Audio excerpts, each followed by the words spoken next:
dear beloved, Boss Mike, Cervera.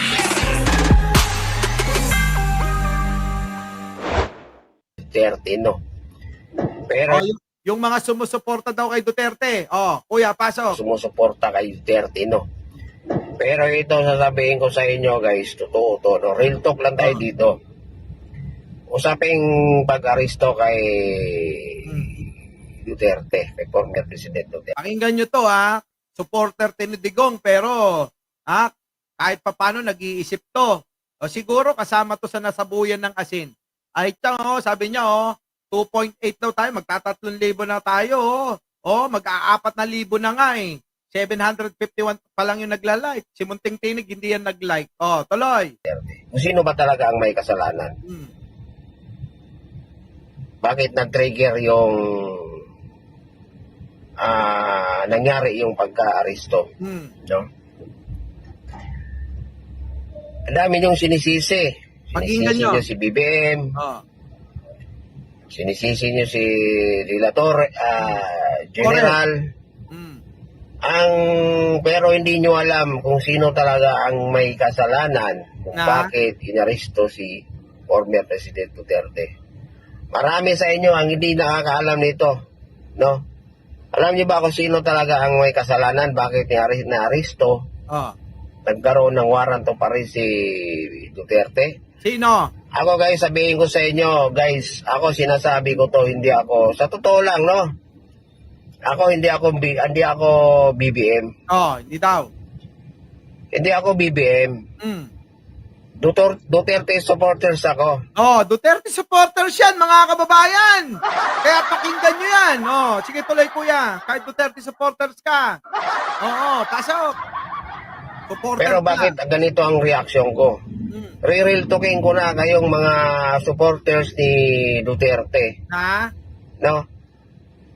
Kung bakit na-aresto si Duterte? Dahil lang din sa mga Duterte. Nga. Ito.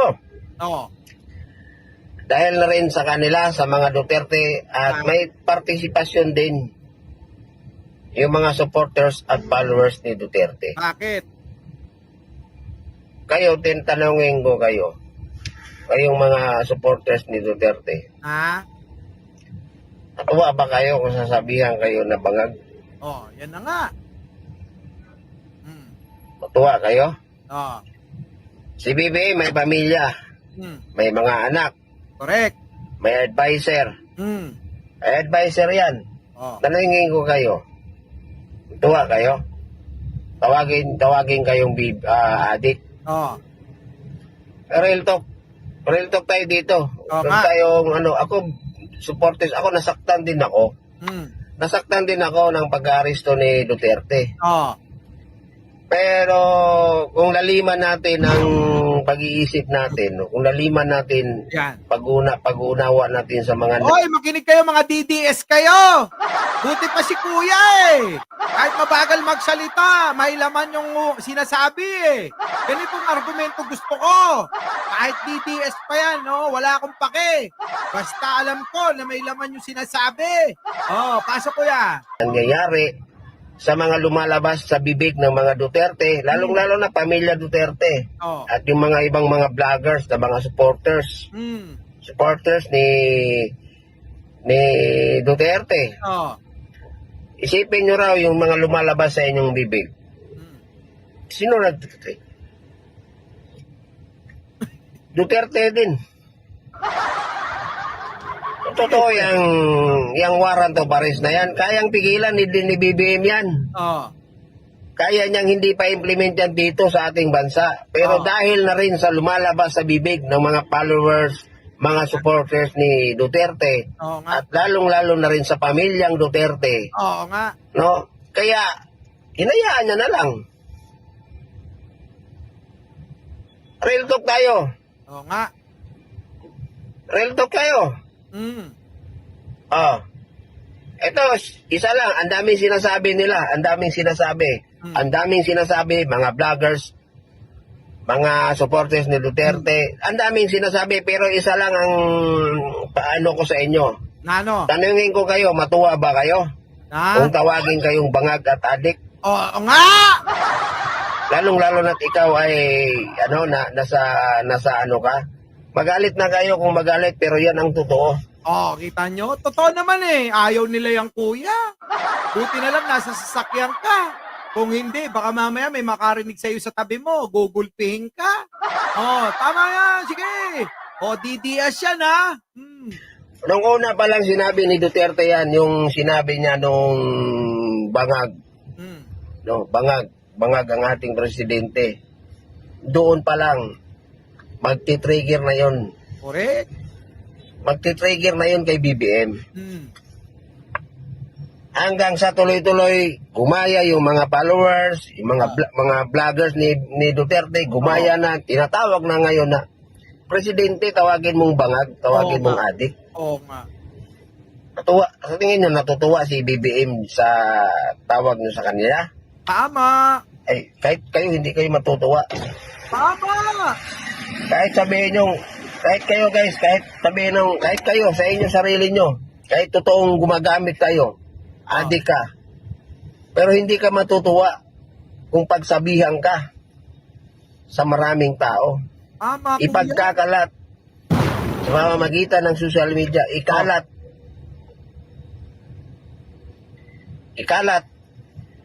isigawan sa buong mundo, ipaalam sa lahat ng tao, sa lahat ng Pilipino, na ikaw ay adik at ikaw ay bangag. Matutuwa ka kaya? Oo nga! Yan ang sinasabi ko!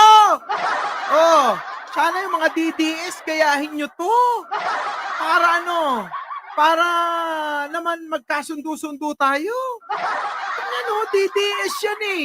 Puti pa siya. Alam yung dapat na panindigan. Hindi yung basta sabi ni Digong. Para kayo yung si ano eh. Yung mga sinabuyan ng asin eh, no? Oh, di ba? Ano? Matutuwa ka ba kapag sinabi kong time? Anong time? Aba, kaya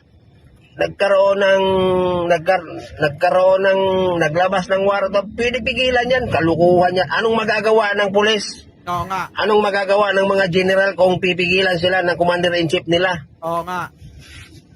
General ka lang, commander-in-chief ako. Huwag niyong arestuhin yan. Mananagot kayo sa akin.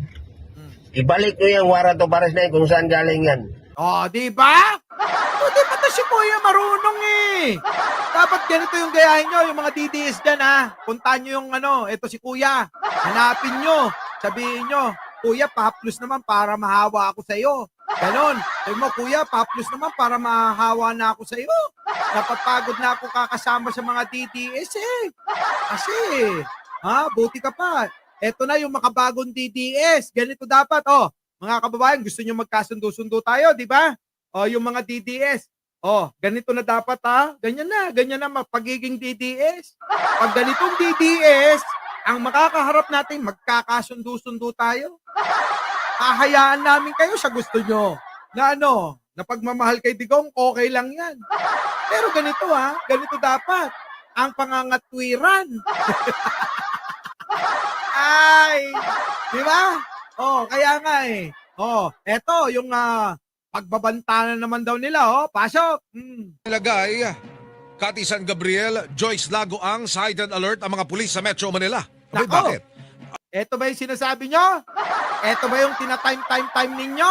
Matagal na namin narinig yan. Sabi nyo, eto na. Panahon na.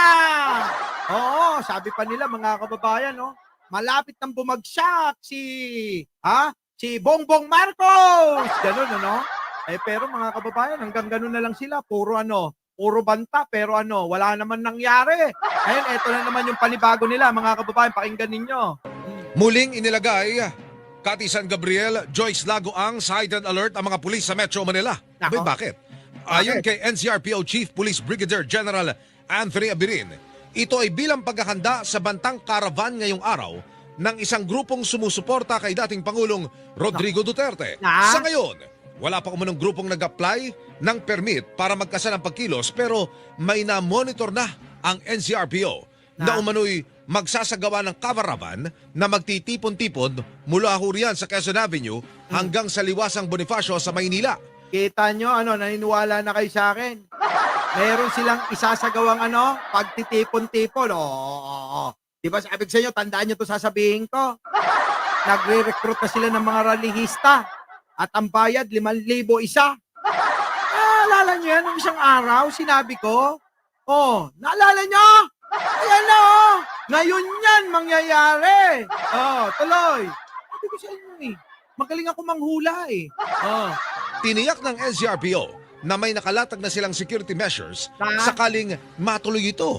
Nako. Sapat din umano ang bilang ng kanilang pulis na ipakakalat para sa pagpapatupad ng seguridad at kaayusan sa Metro Manila. Yan naman ang maganda riyan. Handa sila. Bakit? Mula nung binulong sa akin, sabi ko kay General Torre, General, merong gagawin. Oo, malawakang kilos sa rally nila.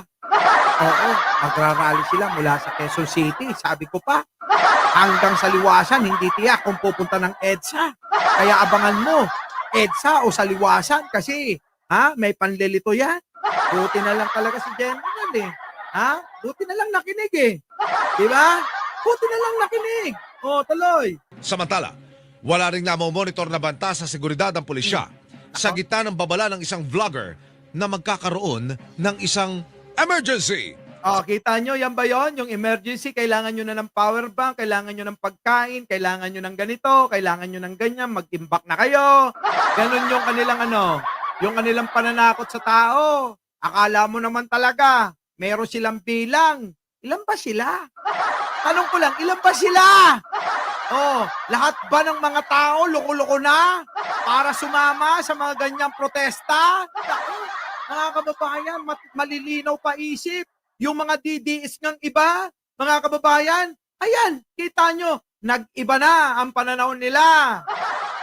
Nagkakatotoo lahat ng hula mo. Sabi ko sa'yo, Jay.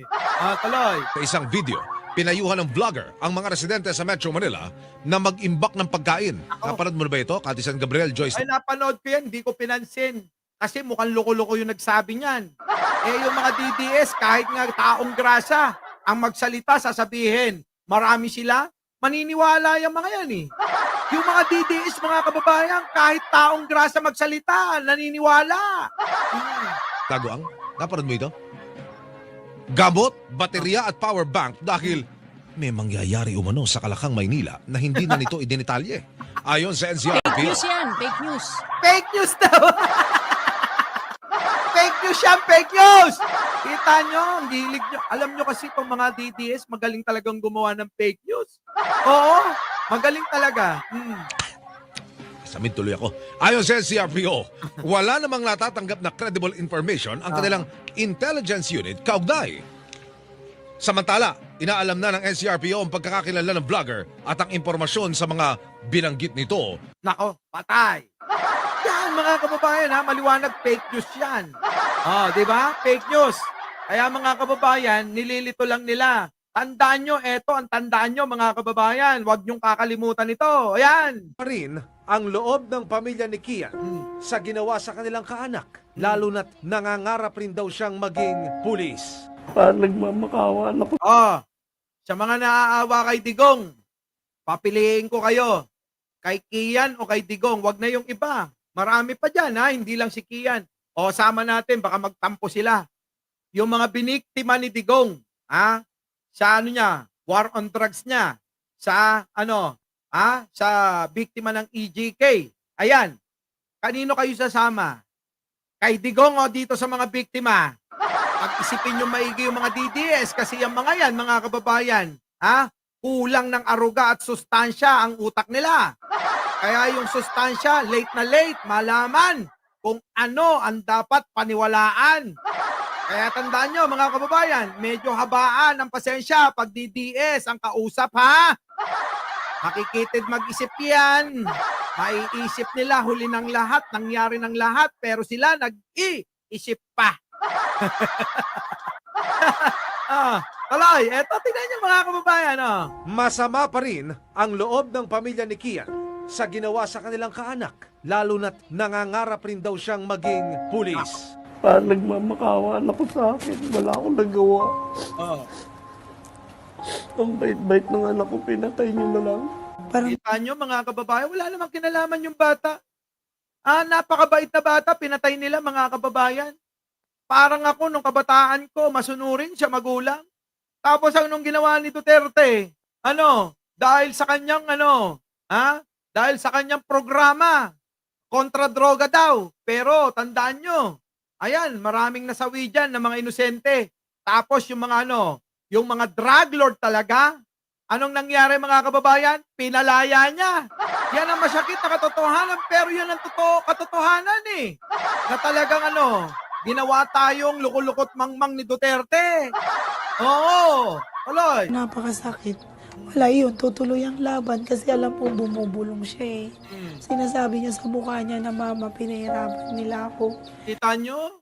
Pinahirapan yung bata bago pinatay pa. Hindi na lang mga kababayan, dinidire-diretso. Kaso mga kababayan, wala na. Wala na tayong magagawa dyan. Nangyayari na mga na dapat na hindi mangyari. Pero, tandaan nyo, kung ipaglalaban nyo yung berdugo, nasisiraan kayo ng ulo. Oo. Pero biruin ninyo, yung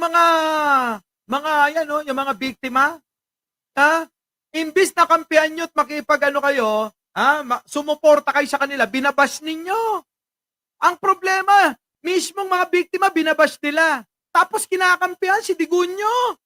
Siya kayo nakakita ng ganyan. Di ba? Na may wastong pag-iisip.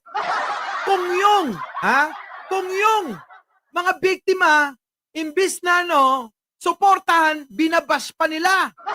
Tapos, kinakampihan yung promotor kung bakit mga nangamatay ang mga kamag-anak nila. Ganon. Di ba? Na wala naman akong kinalaman. Bakit ako? Sa kabila ng pagdanak ng dugo at pagkamatay ng mga sangkot umano sa kalakaran ng iligal na droga, wala pa ring takot ang mga nagpapasok ng iligal na droga sa mga port ng bansa. Kita nyo? Sa kabila mga kababayan ng propaganda, ng kanilang programa, sige wag na natin sabihin propaganda, programa ni Digong, bakit tuloy-tuloy pa rin ang pagpasok ng droga? At tandaan nyo maigi ito. Ang mga nagpapasok dyan, malapit mismo sa mga Duterte. Bakit? Sige nga, isipin nyo nga. Kung hindi nyo maisip, untog nyo muna yung mga ulo nyo sa semento. Tingnan nyo ha. Bakit tuloy-tuloy pa rin? Kamakailan lang, nasa 600 kilo ng shabu na nagkakahalaga ng mahigit 6 na bilyong piso ang naipuslit sa bansa mula China. Galing China yan, mga kababayan, ha? Ulitin ko lang, galing China, yung mga droga na nasasawata. Alam nyo naman, si Digong, mahal na mahal ang China niyan. Tuloy.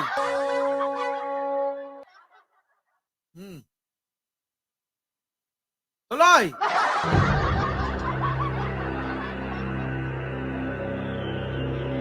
Kaso ng pagpatay kay Kian nakarating na sa Senado. Pumunta sa Senate investigation ng Captain Police. Pero kanina iginiit ng isa sa kanila na hindi si Kian, kundi isang asset ang tangay nila. Ay, palusot na lang yan, pero eto, tignan nyo. Investigation. Ang nasa 6 na bilyong pisong halaga ng shabu sa dalawang warehouse na nasa Valenzuela. Pinangalanan ang Filipino-Chinese businessman na si Kenneth Dong bilang middleman o nagpoproseso ng mga papeles. Kita nyo, kilala nyo si Kenneth Dong, di ba? Tropa ni Pulong. Tropa ni Pulong yun, yung nagpapasok daw ng droga. Tingnan nyo mga kababayan. Ang nasa 6 na bilyong pisong halaga ng shabu sa dalawang warehouse na nasa Valenzuela. Pinangalanan ang Filipino-Chinese businessman na si Kenneth Dong bilang middleman o nagpoproseso ng mga papeles para maipuslit o mailusot ang kontrabando mula China papasok ng bansa. Kita nyo mga kababayan? Sino si Kenneth Dong, di ba? Tropa ni Pulong, tropa ni Baste. At meron pang picture kay Digong. Tapos sasabihin nila mga kababayan, programa namin to para mahinto ang droga. Pero bakit? Yung mga kadikit sa mga Duterte, yun ang mga promotor at nahuhuli na nagpapasok ng mga tone-toneladang droga dito sa bansa. Pagkaisipin nyo yan bago nyo mahalin si Duterte. Mahal kayo ng mahal namin si Duterte, nakikisimpat kayo sa kanya. Puta, mahalin nyo muna yung sarili nyo. Bago siya. Di ba? Puro kayo Duterte ng Duterte. Tanungin nyo kung totoong minahal kayo niyan. O, pakitang tao lang. Di ba? Ganun ho yan eh, napakasimple lang unawain. Hindi kaya nauutulan kayo. Tulad ni Sarah, inuuto na naman kayo. Uto-uto naman talaga kayo eh. Pero yun yung paniwalaan ninyo. Yung alin? Yung sinasabi ni Digong? Paniwalaan nyo at pinamahal nyo yung taong pumatay. Naging dahilan ng pagkamatay ng marami nating mga maliliit na kababayan na sana mabigyan ng pag-asa at makatulong uli sa pamilya nila, sabi ko nga. Mga kababayan, sorry meron nang tumatawag. Kita na lang tayo mamaya. Huli, ako po ang inyong lingkod. Hoy, baka sa mga hindi pa nakakapag-like dyan, share and subscribe. Opo huwag nyo na ipagkakaitan. Muli, ako po ang inyong lingkod. Mike Sherbera po, lagi nagsasabing, mahalin natin ang ating kapwa, pagdasal natin ang ating bansya. Magandang umaga, magandang hapon at magandang gabi. Sa mandako ng mundo, naroon kayo syempre. Magandang buhay na rin para sa ating lahat. Our beloved Boss Mike Severa.